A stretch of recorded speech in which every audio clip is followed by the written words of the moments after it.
All right, everybody, welcome to Virtual Bourbon. My name is Steve Akley. We have a flagship whiskey event here, number 17 that we've done.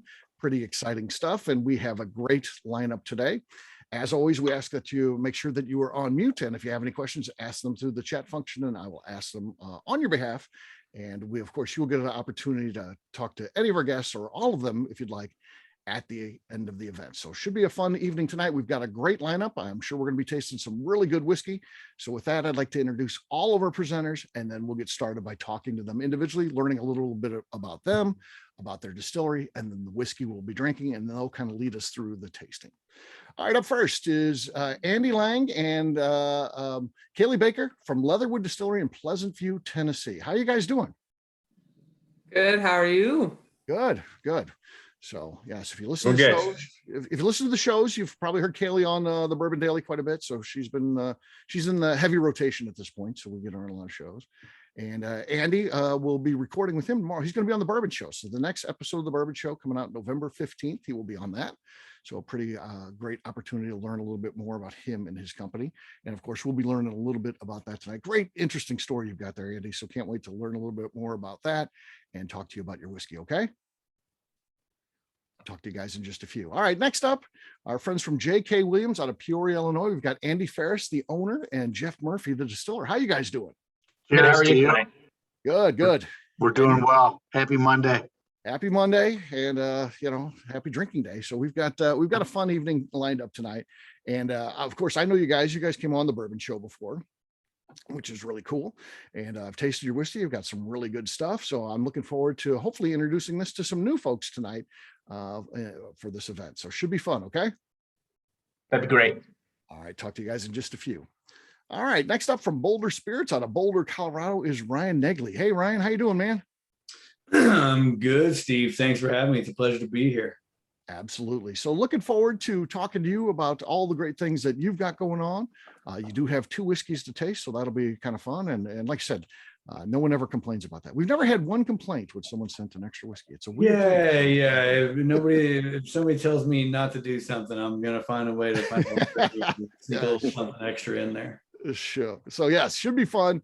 And looking forward to trying your stuff here, and it'll be a great event. So welcome, my friend. Cheers. All right. Next up is a good friend of mine. Of course, he's been on multiple events. He was even on one of these before, the first person to ever repeat on one of these.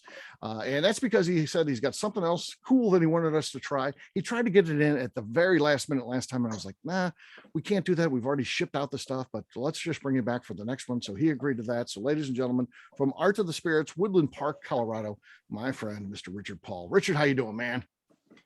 Good, Steve. How you guys doing? Good. So yes, we always enjoy talking to you. We know that you've got some great stuff, and you're going to be sharing something with us pretty special tonight, aren't you?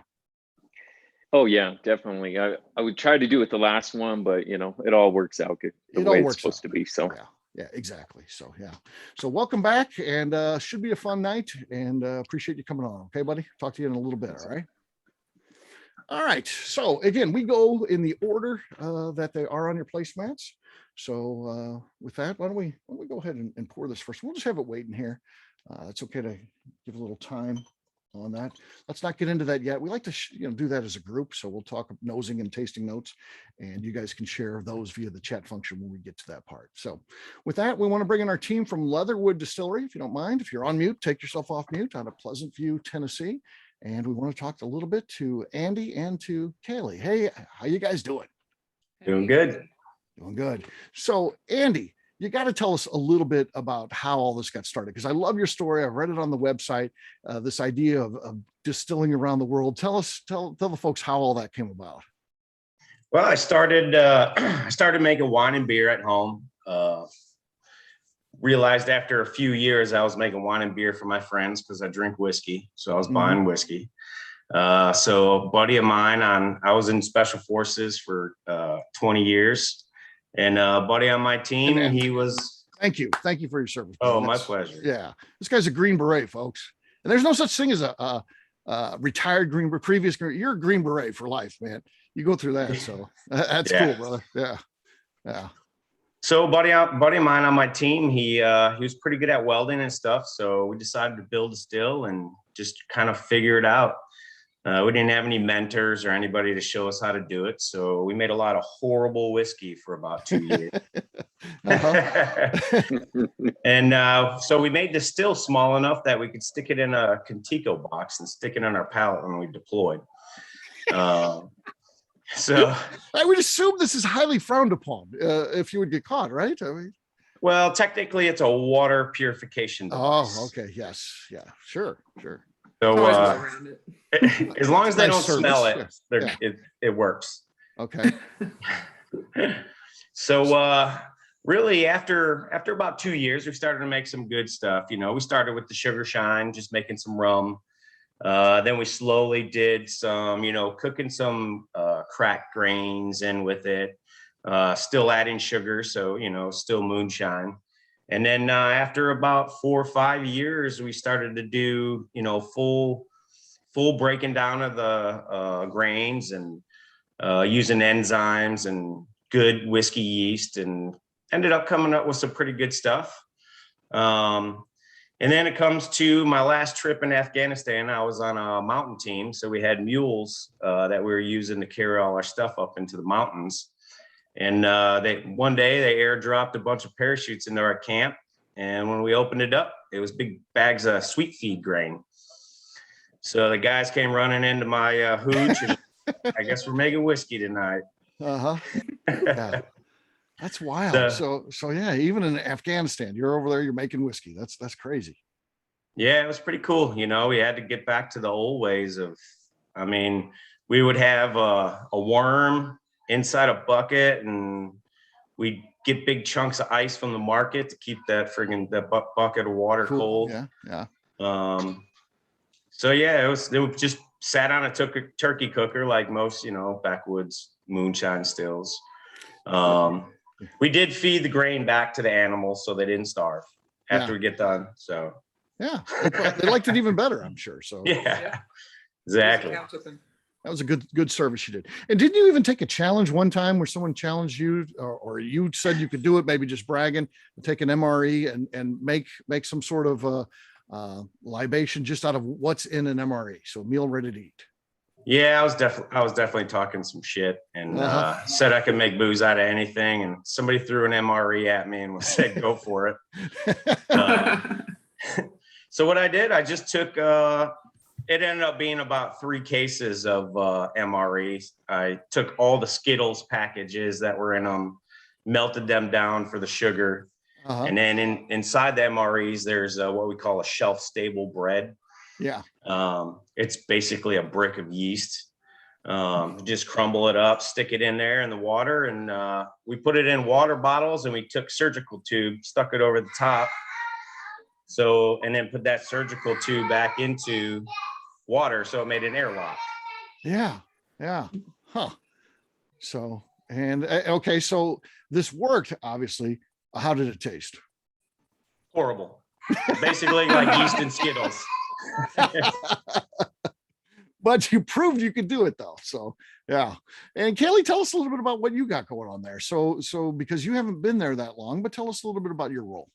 Yeah. So right now I'm admin assistant for Andy. I'm helping him, catch up on some administrative stuff that, he hasn't had much time to do, and trying to get him out there to go and sell some stuff. We want to get distribution in more places, and he can only do that if he can get out of the damn office. So right now I'm just catching up on everything and trying to get my feet on the ground. A lot of the stuff I've used before, so I'm able to kind of pick up, and do some of those things. And so right now I'm playing catch up, and in a few months I'll probably be in a much better spot to let Andy go out and do what he needs to do to sell his product. So yeah. But you're pretty hardcore too. Like we did a round of the Bourbon Daily last night, and it was one where they were doing bourbons facing off against one another. And for some reason you took it upon yourself where you had to do a shot of every one of them. So you could, unlike Andy, where he said, I don't know this or that, you made sure you knew it because you were actually tasting each one as we went. And I didn't get much work out of her this morning. I wouldn't think so. Over I was gonna say I struggled on the way to work this morning. I'm not gonna lie. What do you do? What do we calculate up? Like 15 pours in 2.5 hours while we're recording? 8. Well, yeah, 8. Yeah, we it was did more than 8 because 4, then you, yep, yeah. and yeah, so yeah. But Plus, I mean, I plus for wasn't the doing 4 like shows, you did a pour every show. I did a pour every show for 4 shows, so that was like I did an actual pour for those, but I did smaller pours for the one when we had, the third show when we did 8 and 1. That was Yeah, but that some was of much these were smaller also pours. very high proof too. So, Yeah, especially the 128 proof Bookers and the Yeah. I don't know 115 proof something else. It was a lot. Yeah. But I survived and I got a lot of work done today, I think. So Yeah, we're good. a lot. That's not what Andy says, but Yeah, I lied. I Yeah. lied like a rug. So Andy, tell us about the transition then. So you get out of the military. Obviously, you have a passion for distilling at this point. You did it all over the world, but how that it is a huge step to go from doing it as a hobby wherever you're doing it at versus owning a company. So walk us through how all that went down. Yeah, really, it was again, buddies. I like to talk smack, and then my buddies call me out on it. Mhm. So we were just talking. I thought, I could probably do this for real. And so once again, a bunch of guys got together and threw some money in the pot and said, "Put up or shut up." And boy, did I learn a lot. Uh-huh.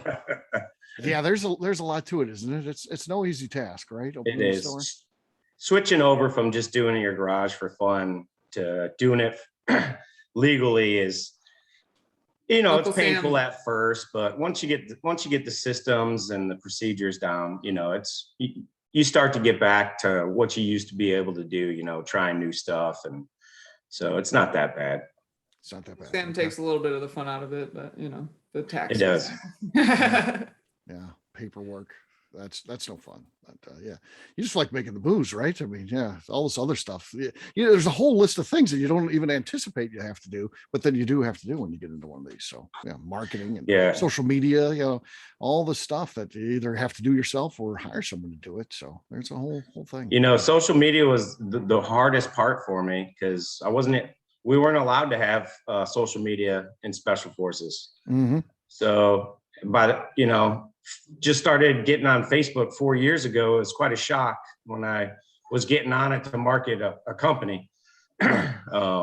Luckily, I had some good friends that jumped in and kind of took it over for me and knew a lot about it. So, yeah.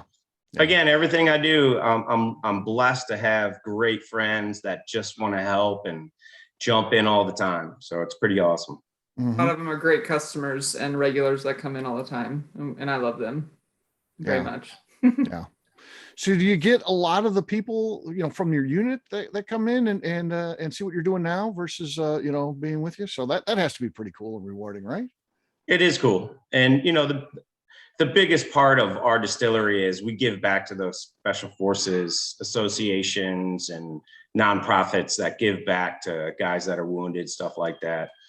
So we do a lot of events for different charities. So there's guys, I have guys come in that I haven't seen in 15 years. And, they've been looking for me and then finally got on social media and they're like, "Oh my gosh, he's making booze for real?" For real. Yeah. Yeah. Not on MREs. Yeah. Yeah, exactly. Yeah. So tell us a little bit about the whiskey that we're going to be trying here. So Snake Eater, where do you even come up with the name? Where does that come from? Something from the military, I'm guessing? Tell me about this. Yeah. So Snake Eater is a nickname given to Green Berets. Part of our training to become a Green Beret is SEER training, which is survival training. And pretty much everybody eats a snake because you haven't eaten in a couple of days and you see a snake, you're going to eat it. Yeah. But I wish my co-host was on here, McNew. She has a tremendous fear of snakes. So she I guess, could have never been a Green Beret. That would have been what kept her out. Everything else I think she could have done. That would have been what stopped her, I guess. Oh, I never said I wasn't scared of snakes. If I'm hungry, I'm hungry. You're going to do it, right? Yeah. Yeah. So this bourbon is Snake Eater bourbon. It's 85 proof. It's about 68% white corn. It's winter wheat, so it's a white wheat, and then malted barley.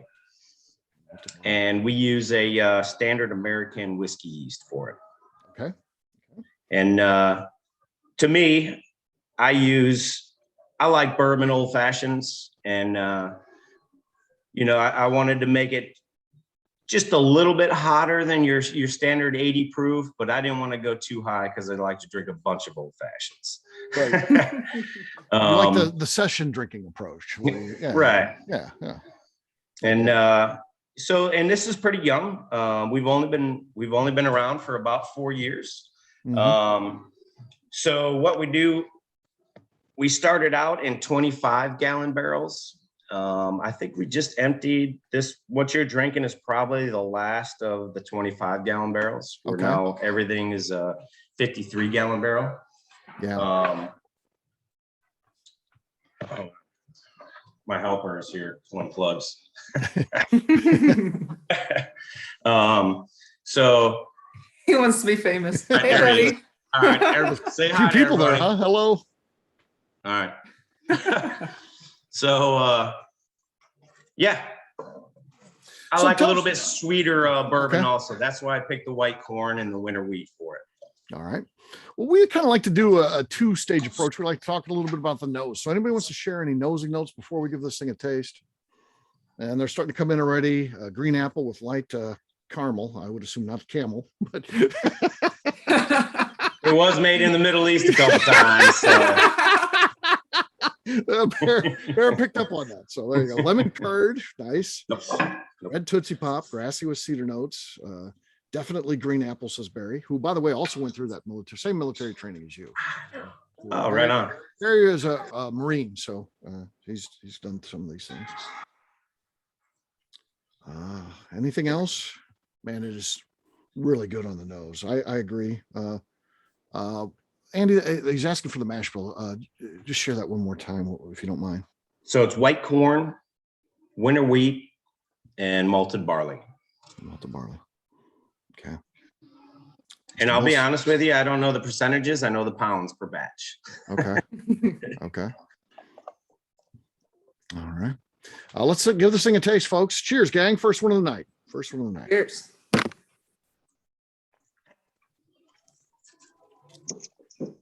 Oh yeah, that's delightful. That apple carries over from the nose to the taste too. So definitely get some of that. It does warm up nicely on you, so that's really nice. Again, 85 proof. It gives you a nice amount of warmth there. Very good. What else are you guys getting on the taste?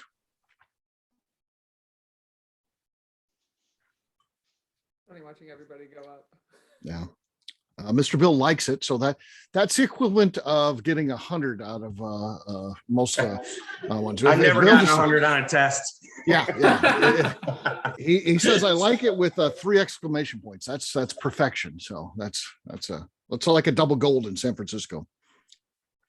Tim says nice fade front to mid to or mid to front palate. Yeah, I agree. It's definitely feel that one go across there.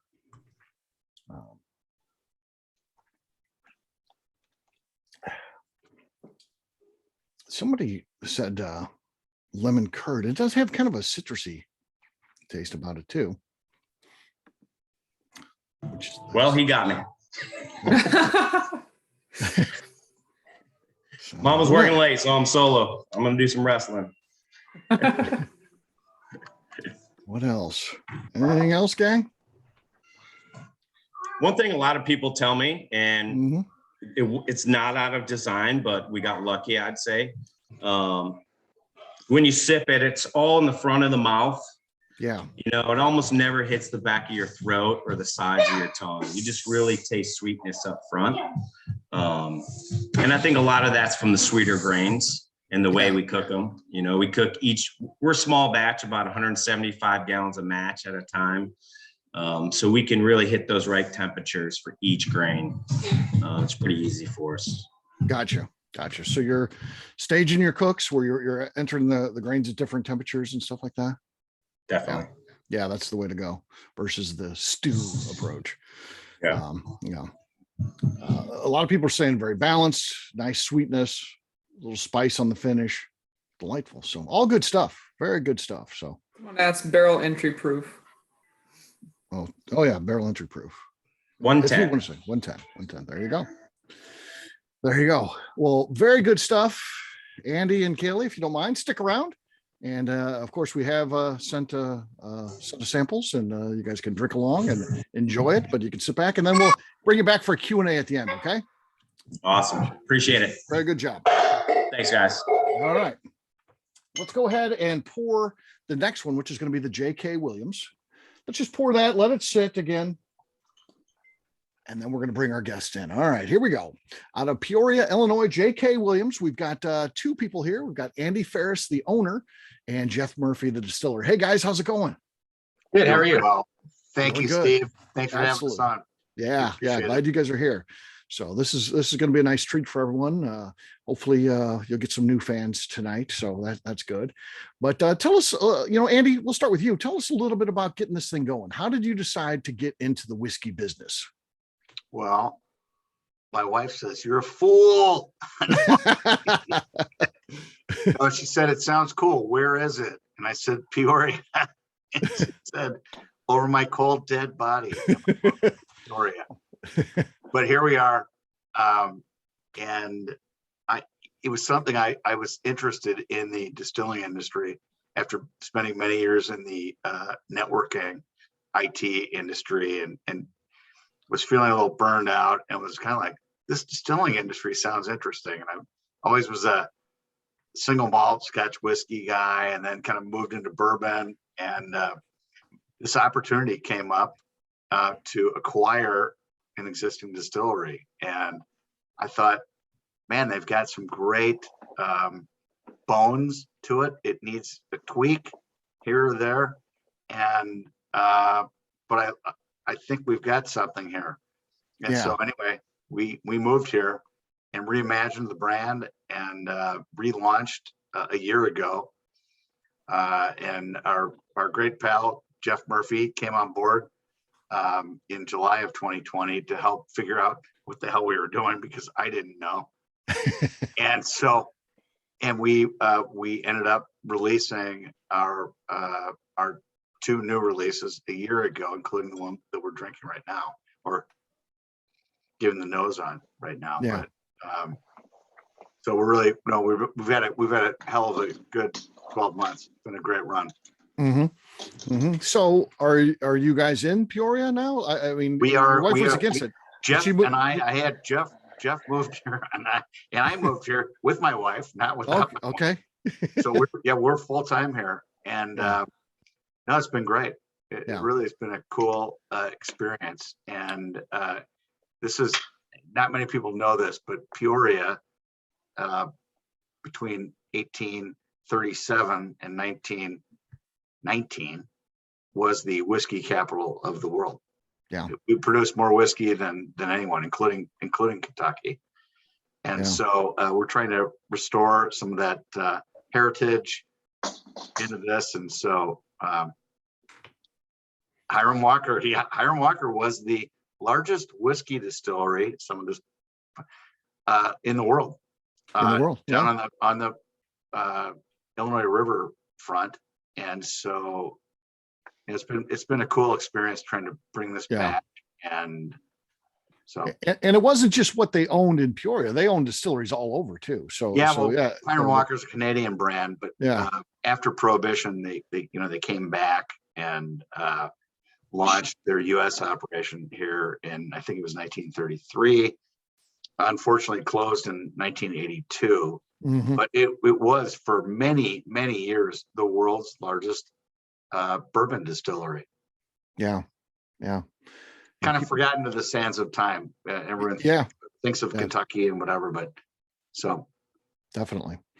So, and Jeff, how did you find out about this opportunity with J.K. Williams? And tell us about your first meeting with Andy. So my background is just as varied as Dana's. So I started home brewing when I was in the Navy. I was a hospital corpsman in the Navy back in the early 90s. Mm-hmm. And I was brewing beer in my locker in the barracks.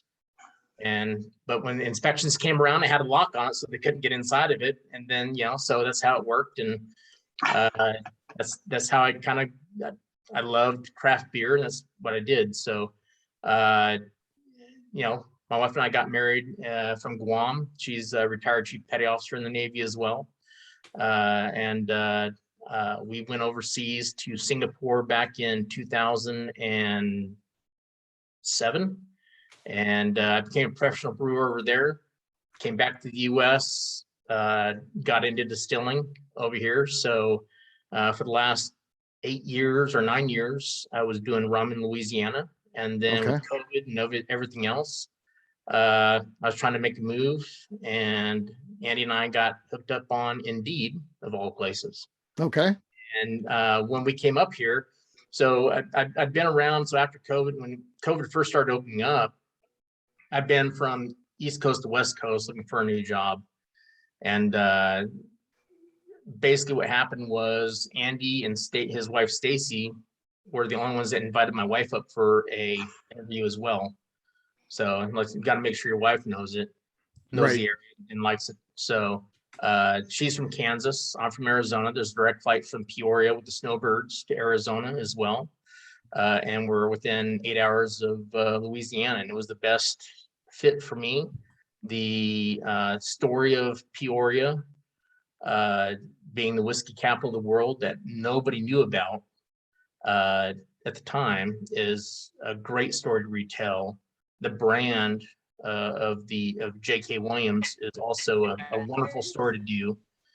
So it was a perfect fit for me. I like doing stuff from scratch and doing stuff from the start and moving on to things like that. So that's how we got together, and we're trying to rebrand Peoria back to the Whiskey City. Yeah. Well, there's probably if not a documentary, maybe just a regular movie there, because it gets a little seedy too, right? I mean, so it does. Yeah. There's Oh yeah. It's like let's make this thing a monopoly, basically. And everything will run through Peoria. There was there really is a tremendous history. Some of it not so. Right. Yes. The Whiskey Trust was based here, and if you didn't go along with the Whiskey Trust, they would dynamite your distillery, including H.H. Schiffelt out of Chicago. Uh-huh. They blew it up. And so, but reading up on the history is really cool to do. Yeah. The more you know, I mean, they would do things too. Like somebody who did play ball with them, they might give you a salary, but say you don't have to do anything. You're just out of the business. We'll just pay you a salary, just to get you out of the way. So there's all kinds of crazy stuff. But after that, Prohibition really was a turning point. The whiskey didn't stop flowing from here. Mm-hmm. Al Capone and the O'Neill brothers and the rest of the gangsters drew a lot of their hooch out of Peoria. Was really a major supplying center for the Chicago guys. So yeah. So Barry Brinegar, who's on here, he's not a presenter tonight, but he owns a distillery, RD1 Spirits, and their brand is William Tarr, and he's saying that the Whiskey Trust bought out his original the distillery. So yes, that's right. Cool. That's correct. Very, very cool. Very cool. So, gentlemen, tell us a little bit about the whiskey that we're going to be tasting here. Gold Zephyr, straight bourbon whiskey, 90 proof. Jeff? All right, so Gold Zephyr is a 4-year-old bourbon, a little bit of 5 in there. Just like Andy was saying, it's a small batch, mostly 23 to 30 gallon barrels. 4-year, it's got a little bit more berry notes to it in my mind. But there's that whole leather thing. It's 90 proof. The mash bill is 80% corn, roughly 10% wheat and 10% barley. Okay. So, the distillation proof was around 147 Yes. from the records that we were doing. So it's fairly low proof going in. And it just had the benefit of more time in the barrel. Mm-hmm. So, yeah. Excellent. So what should we anticipate here as we get ready to taste this one? I would say just expect a little bit more deeper berry. You have a little bit higher proof, but it's going to be very smooth. You'll get a little bit of leather in there as well. And then on the finish, you're probably going to get a little bit of, I get some honey at the end, and then some, a nice woody finish So that's my take on it. Everyone's different in the end. Sure, So- absolutely. All right. Well, if you haven't grabbed that one already, grab your Gold Zephyr and let's talk a little bit about this on the nose. It's pretty bold on the nose. I mean, dates, Fig Newton, says Justine, buttery toast, black cherry, deeper, and seems to be some tobacco as well. I agree. Cherry, says Keith. Molasses and buttered popcorn. I get that too. I'm getting kind of molasses or pancake syrup, something like that. Some wood notes from berry. Yeah, there's a lot going on there for sure. It's good. It's we just got the Heartland Whiskey Competition through the ACSA. We just got best in state in Illinois. So Oh, congratulations. That's a this big deal. month. So, Yeah, that's awesome. That's cool. Yeah. So it's very cool. we're pretty proud of what we got. Obviously, it's not my juice because I just came on board, and basically my job is to carry this on. So Right. so it's a But little you bit of a can't downplay challenge. what you're doing either, though. You know, the blending and all that kind of stuff. That's Oh that's- yeah, no, yeah, absolutely. There's a lot of work there, man. Yeah. There's a lot that goes into it for sure. Absolutely. Yeah. Yep. You're getting more notes here. I mean, brown sugar and plums, wood, raspberry, cinnamon oak, leathery oak, little maple syrup. You got I'll some leave it all nice, to you. I know what I taste, but everyone tastes different. So yeah. Cherry, grape, plum, toast, brown sugar. There's Chart Ryan. number 3, by the way. Chart number whoever 3. asked Chart that. number 3. Yeah. Okay. All right. Let's give this one a taste. Cheers, gang. See what we got. cheers.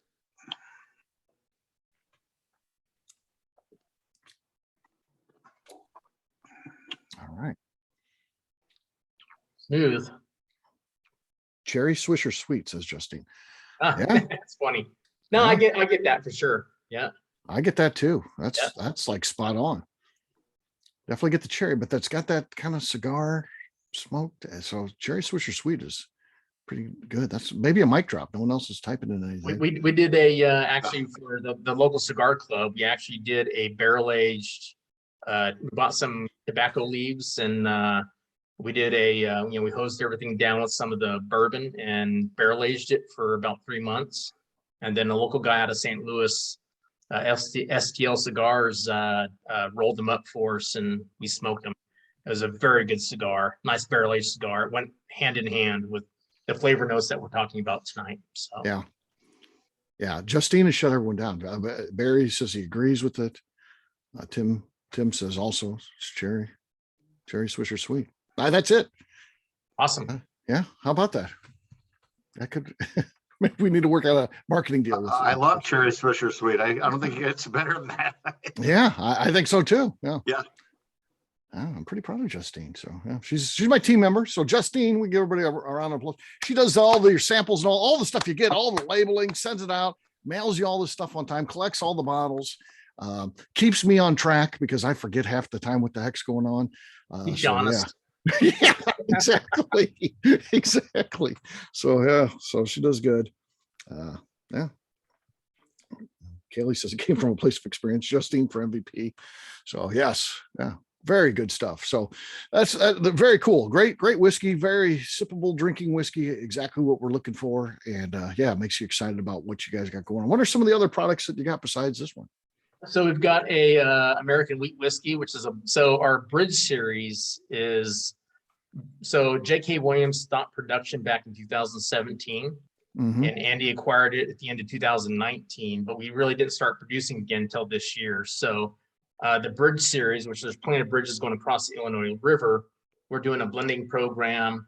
The Bridge series is an American wheat whiskey with a blend of our bourbon that's distilled to a little bit higher proof.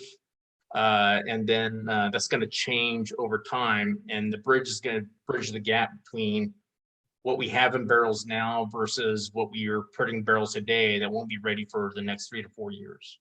Okay. So we're doing that. It will include product in-house, source, secondary finishes. We're just gonna. The idea is that if it has our name on it, it's going to be good, and we're doing the legwork for the consumer. So that's kind of our process on it. So Yeah. I want to ask you guys where you can get your products. Where's it available? And then also, can you get it mail order? I'm going to jump back over to Andy Lang in a second here. I want to ask him about that too. I didn't ask him, but I'll ask you guys first. But right now we're across Illinois, and Andy can go into this. Is talking with. We just signed a deal with. Andy, go ahead. Wisconsin distributors. We're in Wisconsin and Illinois today. Okay. With plans for concentrically kind of going outward in 2022, Indiana, perhaps Kentucky, Missouri, Iowa. Gotcha. 3 to 4 more states in next year. Are you guys down south in Illinois, Southern Illinois? Yeah, we are. Yeah, we I'll are. have We're to, all the I'll way have to, to I'll have to look Carbondale. harder. Yeah, I have not seen Well, it. you know, now here's our distributor has different products in different counties and things. So Yeah. heavy Sazerac in Southern Illinois. We've not had a lot of time to do much work around St. Louis, but we're planning to do that soon. Okay. So we're hoping to get some velocity moving down there Yeah. soon. Yeah. Anyone that's distilling knows that getting the distributors on board is a struggle. And Oh, yeah. yeah, with O&D on the market right now, it's kind of tough. But we are working, and also, was it LibDib or who were with in Chicago? So we're with Heritage Wine Cellars in Chicago, but it was Okay. very much, cobbled together to get ourselves to have statewide distribution. And my initial experience was no one really wanted to talk to anyone in early this year. They were, the hangover from 2020 was still there. So I think we've done a pretty good job of attaining our distribution partners, and we're really happy about that. And I think it will improve and it will be better in the future, but it was a really tough year to talk to people. There were a lot of unreturned emails, and so Yeah. And Keith, I saw your thing pop up. Yes, we do have a tasting room in North Peoria, but we're also trying to get on with some, so we can produce or sell outside of the state via mail order. We're trying to do that. Our tasting room is in North Peoria. We're open Wednesday to Friday, Sunday. Saturday. Yeah. And do you guys do it? Did any mail order, or is it all just? We're working doing on that. Working on it, okay. We're working on that. We're doing some. We are currently. We've got, again, this California LibDib, where there's some with like Del Mesa Liquor and people like that. Oh yeah. That Yeah. they're gonna shoot some stuff out for us. So we're excited about that. And for whiskey lovers, and we're working on some of those things. Caskers.com. Speakeasy is another one. What we're talking to. Okay. So- Last question. I saw Chris put it in there. Just again, the Gold Zephyr name comes from what's that come from? Good, Andy. It's meant to be just kind of elemental, kind of gold. Gold Zephyr is not the train. It's the gentle breeze from the west over the wheat fields. That's kind of the Gotcha. idea. There you go. There you go. Well, guys, thank you so much. Please do stick around. We'll have you answer some questions at the end. Okay. Thanks, guys. Thank you Cheers. for having us. Yeah. Jump back to Andy Lang real quick here for just a second. Andy, just want to ask you about your distribution. Are you just in Tennessee right now? Or No, you we're other in, states? so we're all over Tennessee, Southern Kentucky. Okay. And then we just hopped into Florida about 5 months ago. And it's taken off like crazy down in Florida. Okay. And doing some mail order too? We do. We're using Speakeasy. Okay. We actually use Park Street as our distributor for the online store. And it's a good combination. Everything gets housed out in California, and then that's where they ship it from. Yeah. It's pretty good. That's good. Then here's a little note I'll throw out there. Actually, we're going to be on Fox News on Veterans Day. So you guys will be able to talk about all of our products, plus all the websites where you can get it, stuff like there. So it should be Okay. cool. Very cool. What time will you be on Fox News if they want to? 7:50 Central Time. 7:50 Central Time. Sounds good. Thanks, buddy. We'll catch you again at the end. Okay. All right, cool. All right, next up, let's bring in from Boulder Spirits out of Boulder, Colorado, Ryan Negley. Ryan, how you doing, buddy? I'm well, sir. I'm well. I hope everyone's enjoying their evening. I am certainly enjoying hearing the banter of everyone here on the sidebar while the the comments and tasting notes. So thanks for having a couple of Colorado folks in here tonight. Yeah. We've had a great Colorado representation on these, which is cool. So yeah, very good. Go ahead and pour those too. Distilleries per capita in the United States. Yeah, amazing. So yes, very, very cool. All right. Tell us a little bit about, Boulder Spirits. Tell us what we need to know. How long you guys been in business, that type of thing? How you got started? I'll give you all the 2-minute timeline. We're the oldest distillery in Boulder County. We're the ninth distilling license in the state of Colorado. For the first 5 years, we were a company called Roundhouse Spirits. Okay. That was doing great, only focused on gins and a couple of cures. Those spirits did well in European competition. Roundhouse is registered there. Cease and desist happens. Now we're in where we at 21 now. So 2012, 11 or 12, become Vapor Distillery. Great name for a distillery at the time. You were all in a bunch of educated folks. We're capturing vapor, made of alcohol and condensing it. Sure. That's the only reason why you called it that. I'm sure. Right, but in Colorado. It was the owner at the time is not the marketing genius of the bunch. And fast forward a year, and marijuana weed becomes legal in all forms and fashions, and vapor becomes a word that has nothing to do with distilling whatsoever in the state of Colorado. Right. So vapor is kind of just this kind of hindrance on vapor shops and all that stuff. right. Sure, Everything vape. And so fast forward, and then a partner jumps on board right around that time. Fast forward another 5, 6, 7 years. The name, there was a Boulder name is starting to be attached to the spirits: Boulder vodka, Boulder gin, Boulder bourbon. Now that the bourbon is finally launched, once this American single malt whiskey was available for full maturation, that's when we did the full rebrand and captured that title, Boulder Spirits. So that's kind of the quick rundown of our evolution. We've been distilling for a very long time. I've only been on the team for 3 years. Prior to this, I was with Deer Hammer Distillery out of you worked with Lenny? The Deer Hammer girls over here, so that's funny. Yeah. And then Lenny was supposed to be on too, so yeah, but I don't see it. Nice. And then I was with right P Street Distillers for about 5 years prior to that. So I've kind of lived in the craft distilling community for about the last 10 years, but with a bunch of bartending background and all that kind of stuff too. But just kind of one of these, few lucky folks that get to be working in this world that is craft distilling. But Boulder Spirits is moving forward, really trying to capitalize on American single malt whiskey. Very, very proud of all of our spirits, but the future for the owner of this company moved here from Scotland to make single malt whiskey. With him came a Forsyth pot still from Scotland. We import our malted barley from Scotland. The yeast is technically out of Canada, but a bunch of Scotch distilleries use it. And then we age, of course, mill, mash, ferment, distill, and age in wonderful Boulder, Colorado. So American single malt with a bit of a whiskey recipe, but American aging technique. And then, of course, our bourbon whiskey that we're going to try tonight is really a bourbon whiskey about pushing boundaries and finding new flavors and doing new things, but appealing to a Scotsman's palate.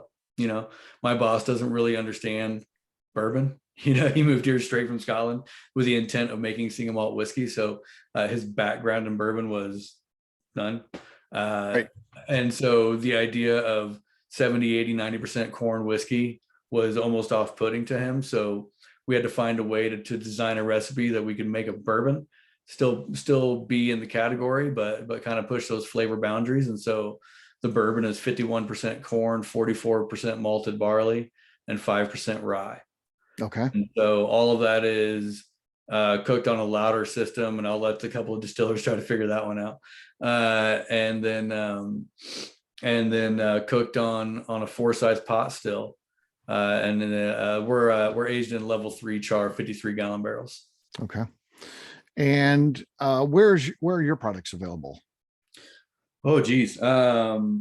We're, man, all of us, right? All of us, we're in this transition of finding that shipping partner. Like, let's find that state to get distributed in so we can start generating our digital marketing output to start, getting that shipping leg out there. And Colorado is still our number one. That's our home. That's where we need to really plant our big flag and have on our backyard. So that's where a lot of our focus is. We are in 14 states right now. Both Dakotas, Nebraska. Oh my God, there's several. I focus on Colorado. Sorry. The big one though is that we open up Florida. Florida is going to be our shipping partner. Florida will now open up it will overlap 14 states, but it will also open up 26 new states as far as just shipping. Right. Which is fantastic. Yeah, that's definitely a big deal. But otherwise, we're pretty much RNDC across the board in the various other states. Speaking of Illinois, we're mumbled in the Heritage distribution network right now, trying to get our way up into the RNDC network since we're with them everywhere else. So I feel all of your pain. Gotcha. So which one do you want us to try here first? On our placemat, we got the bourbon first and then the single malt. Let's absolutely go bourbon first. We've had 2 Okay. bourbons. Let's not shake up anything. Let's keep it on the same path. Okay. So grab that one if you haven't done so already. We'll talk about that one. And so again, low corn, high malted barley, distiller's yeast. Nothing special about the barrels. These are actually all aged in Kelvin cooperage, 53 gallons. But we do not temper control. I know I say that kind of loosely. We rent a building, so we don't really have that much control. But when the sun is up and we can stand it, the doors open, the bay was wide there. We're getting all sunshine. All of our flora and fauna that is in Boulder, Colorado is accessible to all of our aging barrels.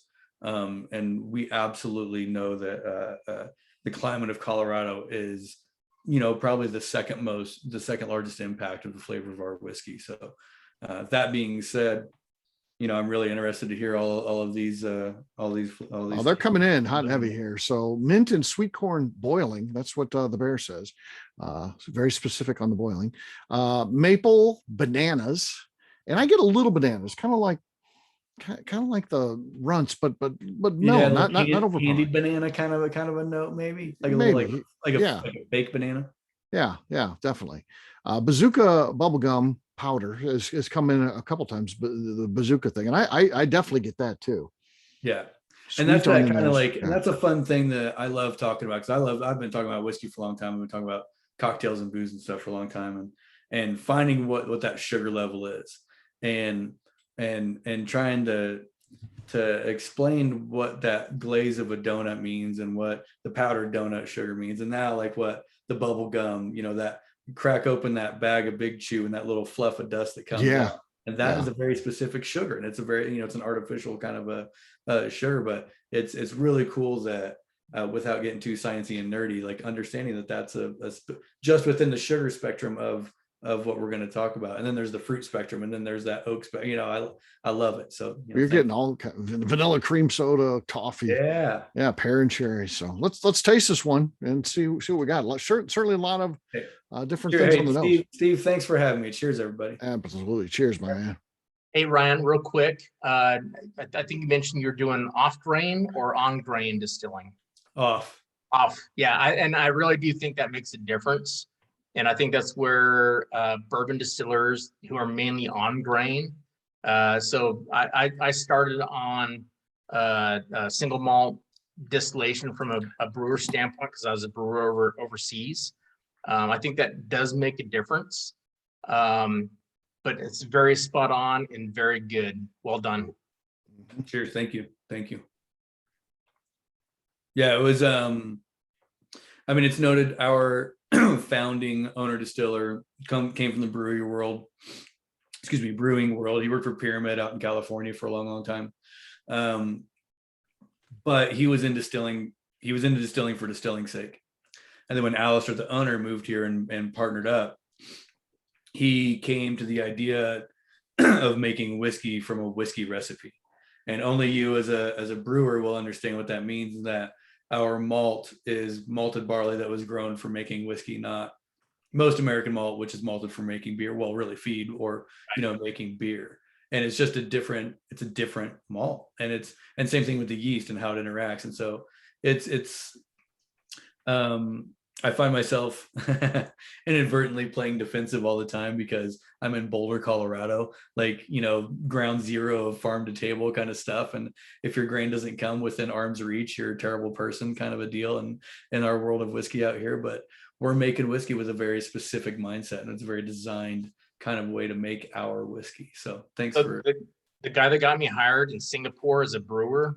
Worked for Pyramid as well, and he's now making Irish whiskey in Ireland right now as well. So, and before that, we were just brewers at the time. But now we're both distilling stuff. So it's oh, that's great. It's one of those weird things where you just never know who you meet and got the same kind of ideas and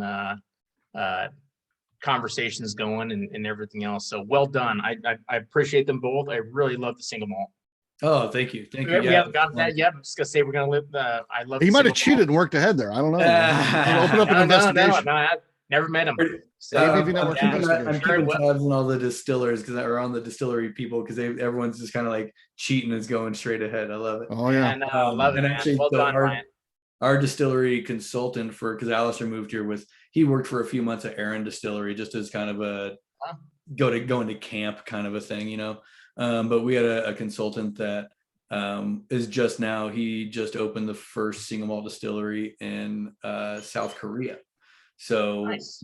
Chalk another one on the list of worldwide single malts being made all over the world. I bet you we know some of the same people. So anyway, I love your single malt and enjoy the rest of your thing, man. Love you. See you. Cheers. All right, what's tasting notes on these? You're good. A lot of apricot, sweet malty, vanilla soda, which was on the nose, carried over. You got some bakery stuff like cherry Danish, vanilla frosting. The fat guys have all banded together and agreed with that one. Almond and caramel. Those are all pretty spot on for what we get across the board. For me, my real generic one, if I'm at the liquor store and I just need to say something in a quick thing, is it reminds me of oatmeal cookie dough batter. Mm-hmm. Like if you haven't baked the cookies yet, like you haven't caramelized the sugars yet, it's still very oaty and raw and all that kind of stuff. So like I believe that a lot of our whiskeys have a very pastry quality to them, and obviously it's something to do with our yeast or or malted barley for sure, but a denseness to it. Like you can even off the nose get a denseness and a richness of character kind of to it. Nice. Well, let's move on to the single malt. Yeah. Keep it going here and talk about that one on the nose.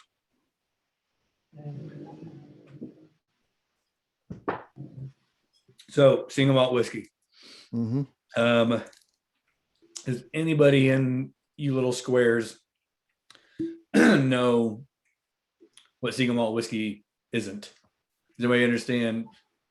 This is a pretty educated group, so yeah. Yeah, okay. But single malt whiskey must be made of 100% malted barley, right? Mm-hmm. That's the general rule. It must be made at one distillery. I mean, you can't source single malt whiskey in theory. That's a loose one. We'll talk about that later. Single malt whiskey, must be aged in oak. It must not exceed 700 liters, et cetera, et cetera, et cetera. All of those things are great when they apply to talking about Scotch single malt whiskey, but in the United States, there are no rules for single malt whiskey. Again, I'm sure you're all educated, you know that stuff, but the really, really, really, really exciting thing is, Steve over at Westland has done just a fucking bang up job, working with the the team at Discus and at ACSA to kind of get our lobby and get this thing through. Get some rules in place. This December, we go from being a pile of papers on the desk to on the desk. And they're going to take that manila envelope and they're going to open it up and they're going to say, oh, these dipshits want American single malt. And this is blah, blah, blah, blah.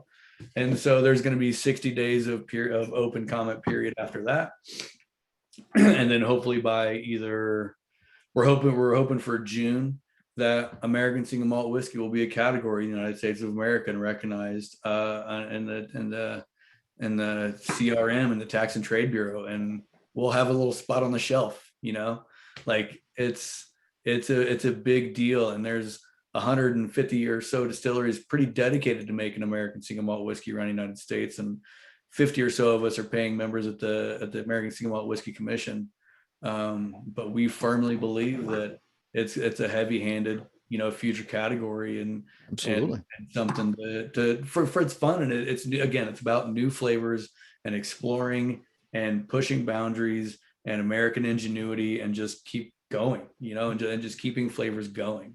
And so with that, from Colorado is the very first bottled and bond American single malt whiskey. Mm-hmm. Now that's got an asterisk on it. We do have one of our brethren here, Spirit Hound Distillers. They have not adopted that lexicon American single malt whiskey. They're sticking with malt whiskey. So I do say that with a little bit of an asterisk. Okay. But big barrels, 53-gallon, level 3. Nothing is different about the whiskey that you just had and this whiskey except for the recipe. Mm-hmm. Same equipment, same still, same yeast, same barrels aging next to each other in the same warehouse. You just went 51 corn. This is 100% malt. Okay. What do you guys think? Taste wise, what do you got? Sorry, Steve. So Ryan, just from an American brewer standpoint as well, I think that the American malt whiskey category, if we can get that proved, will just be like wine from France, where we will take over the malt category from Scotland and everything else. I think that we have, from my aspect of it, and I got some guys in Scotland that know me and everything else. I'll probably get some crap later, but I think that our innovation is much higher than theirs, and our level of aging and right there, what we get to do, what we're able to do, compared to them. Correct. And there's no such thing. You can't speed up aging, right? There's no such thing as you can't fast forward. There's no Back to the Future shit. There's no spinning fire tracks ever. But what we're able to do is understand what oak impact does at a faster variable, and that's what the definition for us when it comes to American single malt whiskey versus the entire rest of the world. We're all basically on the same deal. It's 100% malted barley. Most of us are on pot stills. Few Americans are lagging behind on that one, but whatever. Just joking. Hey, your bourbon's great. But yeah, it's love your single malt. Excellent job. What we age in is freshly charred oak. Yeah, that amount of oak. Barley is overall just a little more of a delicate grain. That has nuance of flavors that most people were afraid that freshly charred oak would overtake and subdue all those wonderful flavors that malted barley has. And I think this category is really showcasing that it's not. It's becoming this new heavy, kind of like a Thai iced tea version of what an iced tea is, right? It's just a bunch of flavor from both barley and oak. And I was doing rum 9 years before this, and I'm like, there's something to be said about new charred rum and new charred oak, and not a lot of people are doing that. So there's a few, but not many. So kudos to you guys. Very good product. Very good. I'll put myself back on mute now, but very good. Very good. Lots of all positive notes here. Talking about, just love the taste and all that kind of stuff. So very nice. So thank you for bringing this, Ryan. Please stick around and we'll bring you back at the end for questions. Okay. Cheers. I appreciate it. Hey, there's a little note here from Jason talking about the Westland judgment of Westland, that activation traveling around the country. It's great. I think it's fantastic what they're doing. It's a beautiful marketing thing. Plus, I run the Denver Whiskey Club, and we're hosting it on Wednesday. So if you have any friends in Denver on Wednesday that are free, we got a few tickets left. All right. Very nice. Very nice. Thank you. Cheers. Cheers. All right. Next up, from the Art of the Spirits, Woodland Park, Colorado, Mr. Richard Paul. Richard, how you doing, man? Good, Steve. How you doing? Good, good. So last time we talked, it was, last month or 2 months ago, I guess, when you were part of one of these events. And you came on and you were getting ready to do a charity thing. And that's happened since then. You had a military veteran. You got to take him and do some shopping. How'd that go? Tell us a little bit about that. Yeah, that was great. So if you guys don't know, we got commissioned by 10 Special Forces to do a commemorative bottle for them. So every barrel we do, it is hand selected by a store. We don't release cases of it. It's a special release. And before, I was donating, a really good chunk of money to Special Forces Association, a lot of veteran charities. And we got to thinking, we're like, let's help them more on a personal level. So I designed a program called Whiskey for Vets. So every barrel selected, we will go out and we'll help a veteran that is nominated. And we want it on a nomination basis because a lot of veterans, they're very prideful. They don't ask for help or anything. So we had a veteran nominated, and this was on behalf of Veterans, Patriots, Freedoms, and Clicks. I believe they're on their 11th barrel with us. So they did a tawny port finish. So it was a cask strength. I don't think we tasted that on the last one. Maybe we'll have to do it on another one, but it was a cask strength bourbon finished in tawny port cask, imported from Portugal. And then it was fun. We got to take this veteran. He's single. He has 3 kids. We filled up a whole cart of groceries at Costco for him. So it was just a great experience, honestly. And honestly, I get to do another one here in a couple weeks, right before Thanksgiving. Another store selected the originals, but we did a 4-square rum finish on this one. So we're gonna get that ready for him, and we're gonna get another veteran nominated and take them out. And so I was gonna ask Andy, is that right? From Leatherwood. Yes. Were you part of 10 Special Forces, or were you a different group? I was in 5th group at Fort Campbell. You're in 5th group. Awesome. That's great, man. Thank you for your service. I appreciate it. Oh, my pleasure. Thanks for what you're doing. That's awesome. I just looked up that's pretty cool. Love it. Yeah. Richard, and we've covered. Yeah, we've covered your company before, and most of these are repeats. So if you don't mind, but still, you have such an interesting story, and there are a couple of new people here, and of course, we put this out on YouTube. So if you don't mind, kind of give us maybe the higher level overview, of your company, because you didn't get started in this business. It's something that you evolved to. So tell us a little bit about your background. Yeah, so kind of how, let's say how the dream, got started. I started working with Daniel James and David Yule, and they've been licensed by Harley Davidson since 1993. So like the they official were artists. Yeah. Official artists licensed by them. Their oil paintings go for, we're on the low end 50,000 to 6 figures. So they're really famous artists. They have a real vintage 1920s, 30s type of style. So I really wanted to keep kind of that style. But, when I was working with them, I started the company back in 2014, but I didn't get to launch my first product till 2016. But when I was talking with David and Daniel, I was kind of concepting what we should do, and they were kind of going through a transitional phase of their partnership and things like that. But so I worked with Daniel James to start with. We hired actually my cousin. She wasn't even a model. It was just someone I could use, for the photo shoot. So we used her for the photo shoot, our Pure Elegance and Crow to Be Kind. It was a 90 proof edition. And so Daniel James did the oil painting. He only did 11 prints. I think we only, at that time, we only released 450 bottles of each, and we sold them out in a couple weeks. So we kept going with that edition for a little bit. Then 2017, we collaborated with Saloon Number 10 in Deadwood, South Dakota. We went out there and shot their 1890 bar. We also collaborated with Scott Jacobs. He's another licensed Harley-Davidson artist. We worked with his two daughters, Olivia and Alexa, and they were in our Easy Elegance Rye Whiskey edition. So that one's been sold out. I think when we released that, it was again sold out in a couple weeks. So after that, I really had the concept of wanting to do Bonnie and Clyde. I just loved the whole story. You know, I'm kind of an outlaw myself, and I just knew being with them, it just hits that 30s era for the artist. So I got with David Yule on this edition. This was the first one we ever got to release.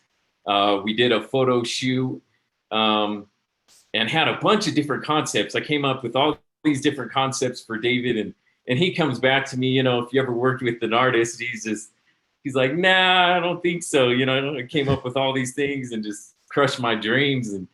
And so finally he came up with one, and this was the oil painting we did of Bonnie and Clyde.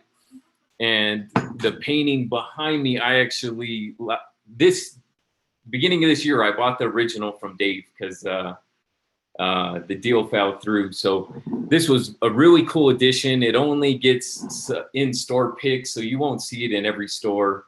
It's just a really exclusive edition. This year we got booked out with Bonnie and Clyde. We did a whole store pick barrel finish series.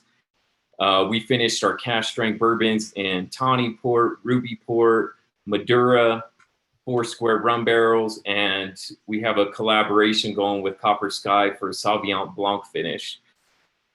So the cool thing about, if some of you guys know Copper Sky Distillery, they're really big up and coming distillery here in Colorado. They've been on here before. They've been on a Flagship before, so most of the group has tasted their stuff. Awesome. So we got with him. We did a whole photo shoot of Bonnie and Clyde. Mike, the owner, he's actually related to Clyde Barrow. So we were like, let's do a Bonnie and Clyde edition. So we took one of his barrels, took one of mine. We blended them together and finished them in a Sauvignon Blanc finish. And the photo shoot that we did is going to be on my side label, and then it will be on Mike's, I believe, front label. That's what he's working on. So we're going to release that here for the holidays. So it's cool. And another friend of ours that's been on one of these before is Ryan Thompson from 10th Mountain, and you're working on a collaboration with him too, right? Yeah. We're going to do a 10th edition. I got with Ryan, and he's just an amazing guy. He's always been a huge fan of mine, just a good mentor of mine as well. And so we got together. So we're looking at to do something for the 10th guys, hopefully next year. That's what we're planning. And talking about that, in 2020, I had 10 Special Forces approach me because they tasted Bonnie and Clyde, and they just really loved it. And they're like, we need something like this high quality to really do something special, So we got with David, concepted a whole bunch of different oil paintings. One was really cool that I really want to go back to one day. I hope to show you guys, but it's of a Vietnam vet. He has a bandana on. He's in the swamp. David wanted to put an anaconda in there. It was just so badass, but did it really represent 10th group, Right. So we didn't go that route. We went with more the soldiers in the snow, kind of where they train up here. So that's what we went with. It was a rum finish to start with. That sold out in a couple of days. So that was really awesome. But I actually got invited. If you follow me on social media, I got invited from all the 10th guys to go out to Fort Carson and meet all of them. So that was a huge honor for me to meet all these guys. And like Andy said, a lot of them ain't on social media, so a lot of them didn't know who I was or anything like that, so Right. it was great to shake their hands. I don't even know, tell you how many bottles I gave away. It was like over 40, just because bunch of tins, it's just giving back to them, and it was just great to meet them. One thing that was really funny, so there's a store here in Colorado Springs that I'm sure Steve, but so this guy told one of the 10th guys going in there looking for his store that I was the head of the Russian mob. And so, so all these guys really thought I was, the head of a Russian mob. Like they truly thought I was the head of the Russian mob. And, I was doing a 10th bottle, and it was, so we had to squash that right away. But it was pretty funny. It made me laugh, for a bit. Cool. Well, tell us about what we're going to be drinking here tonight, Richie. Yeah, so this one's one of my best ones of the Bonnie and Clyde. I felt that we got to release this year. This was hand selected by Total Wine and More in Denver and Centennial. It's a cash strength bourbon. It was aged 6 years, and it was a low rye mash bill. And then we finished it in a Madura cask that we imported from Portugal. Yeah, and so it came in at fruit on the nose. It's good. Woo. Yeah, peach and coconut Waldorf salad. It's very specific. Brown sugar, creme brulee. I like that. Butter. Yeah, I get the butter. Yeah, the butter. Yeah. Yeah, for sure. All right, let's give this thing a taste. Cheers. Last one of the night. Cheers, gang.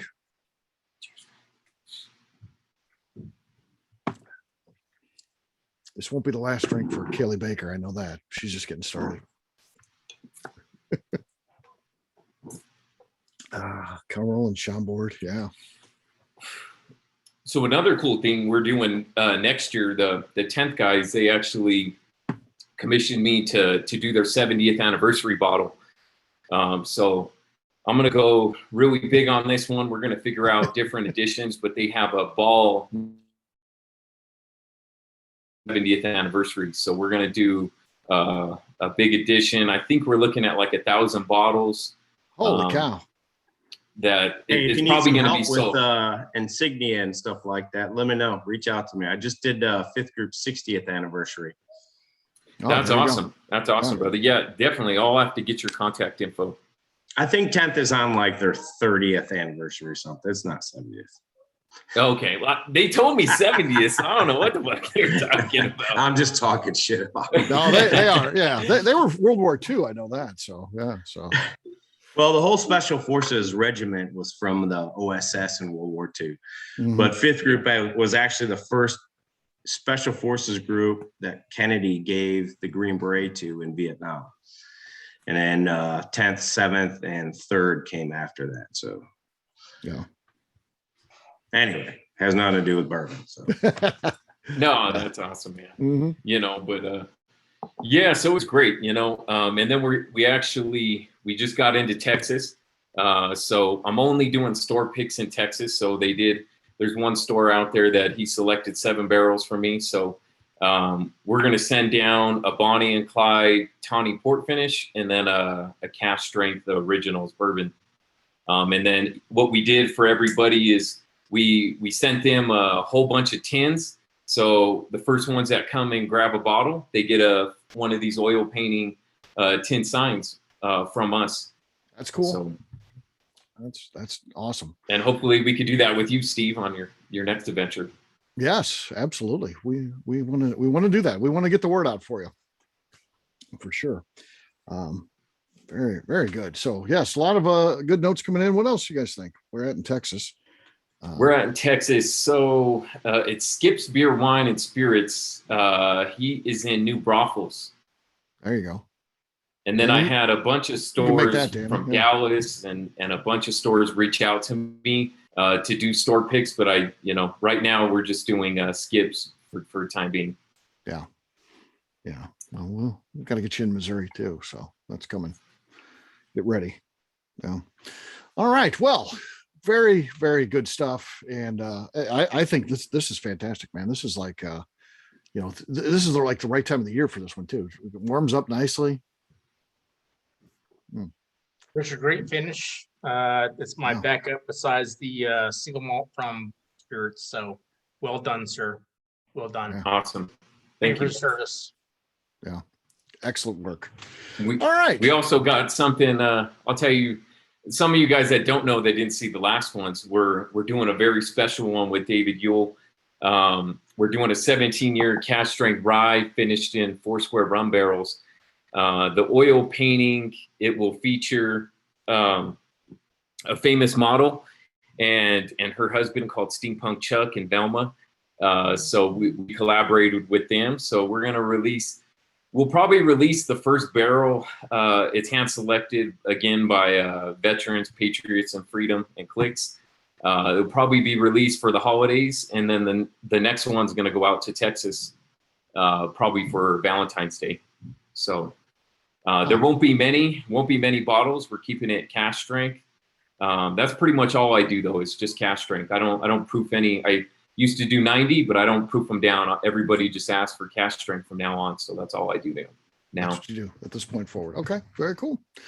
All right, with that, Richard, thank you so much for joining us. And I'd like to, we always just keep this at 90 minutes, though we'll stick around after that, but that's how long we keep the recorder going for. So we got about 10 minutes left, which is good. If anybody has a question, you can open up your mic and ask anybody. No, I wanted to say a quick another hello from Colorado. I was hanging out with old Nate Winiger the other night, and he said, "Oh yeah, a little twisted the arm special yes. giver." So cheers to 5280 Whiskey Side, man. Those guys are doing some real Those good. guys are good. Yeah, heck yeah. Yeah, they are. They do good stuff.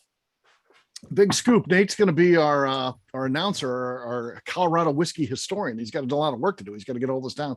We're shooting a movie next year in Colorado called Colorado Whiskey, simple enough. And yes, it's going to be focusing on some of the stories of Colorado distilleries and the great work that they're doing and making some great whiskey there. So we're going to talk about that.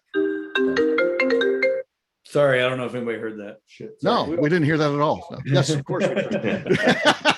So yeah.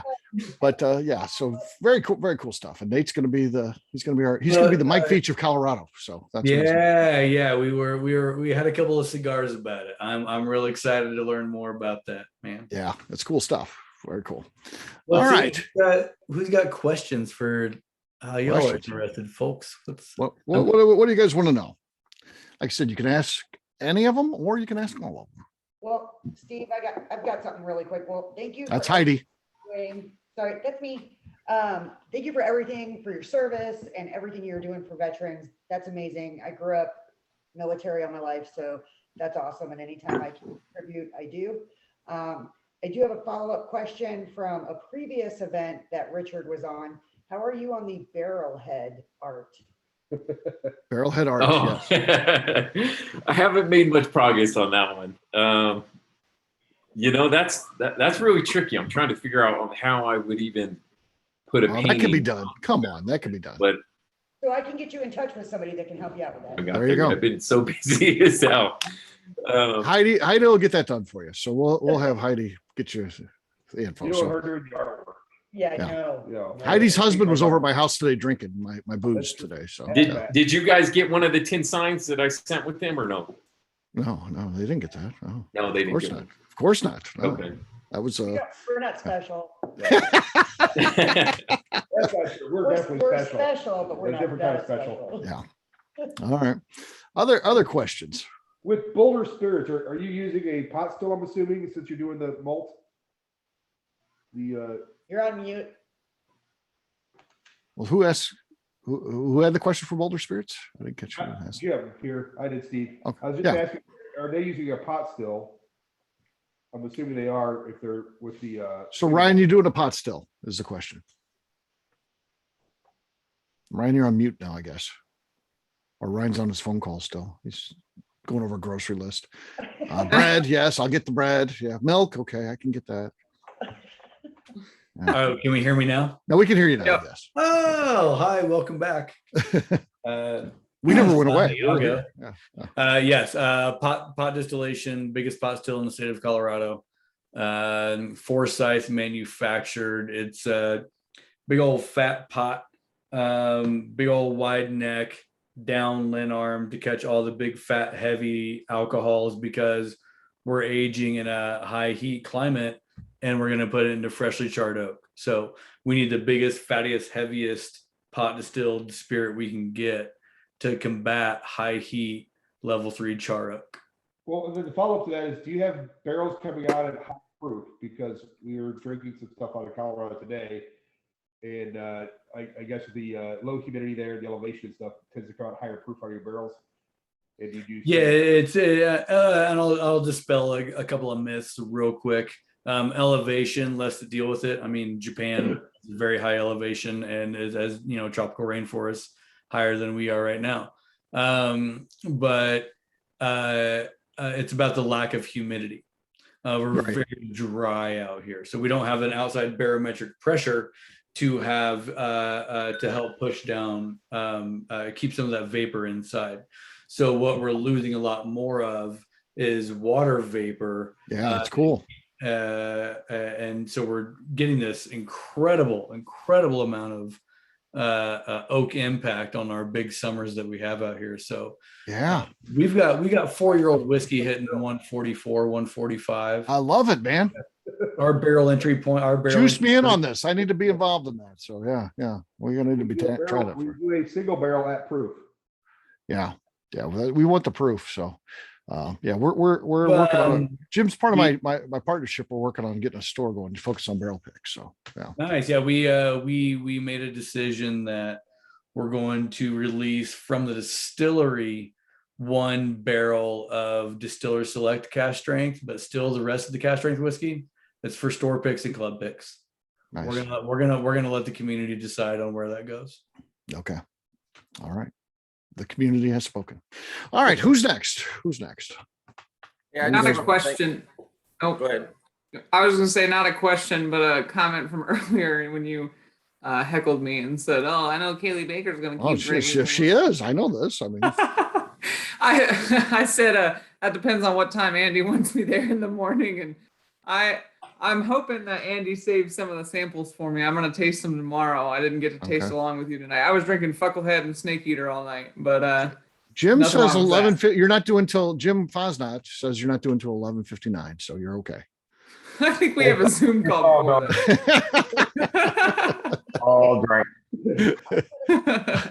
it sounds like the bear had a question. Bear, what do you got, man? One was a comment. I really enjoyed everything we had tonight. I do have to say, though, I really enjoyed the second one that we had from Boulder.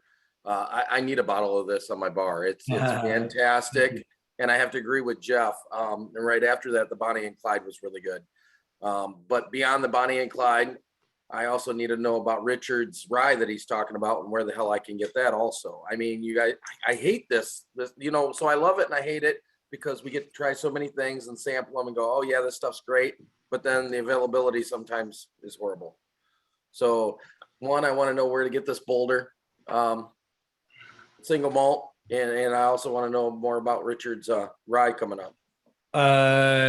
Richard, I'll take the first one. Bear, where are you at, bud? Michigan. We are distributed in Michigan. Really? We actually, well, excuse me. Let everybody that's part of the distillery and brand world here commiserate. We're working on switching distilleries right now in that state. But in the meantime, Great Lakes was our distributor there. We're working to switch that over. There's a handful of shops that have us, but there's in some bonded warehouse in that wacky control state of Michigan. There's some bottled and bond American single malt whiskey sitting there with a good 4 cups of whiskey conversation to have about it. But we're working on squaring away Michigan to make it easier for the consumer like yourself to enjoy our whiskey. Okay. Well, I'll be requesting it from my local store. You know what sucks? It's in your state right now, and it's just not getting to the store. Get it. Yeah. So no. We got to make some changes. Yeah. And Richard, you might be able to help out our friend Barry here, right? Yeah, I'll take care of you, Barry. With this edition, the 17 year, it's going to be sold out in a day. I'm just not going to, beat around the bush or nothing. Texas, it literally got sold out in a day before I even released it. These store picks, it's just gone crazy for me. So this one, I am holding some back for private clients because some of my clients, they'll never get a chance to get this one, and I'm never going to do it again. So just reach out to me.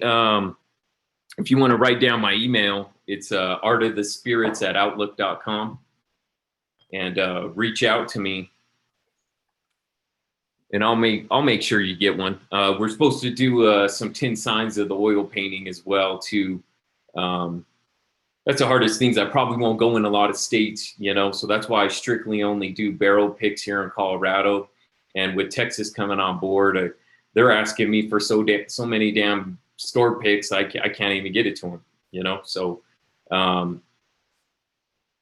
it's just how it is, So I don't think I'll ever go into Michigan, tell you the truth. I don't know. Hopefully, maybe one day, But it's tough, man. Control states. You never know. Are just super tough to get into. They're just they're tough to deal with.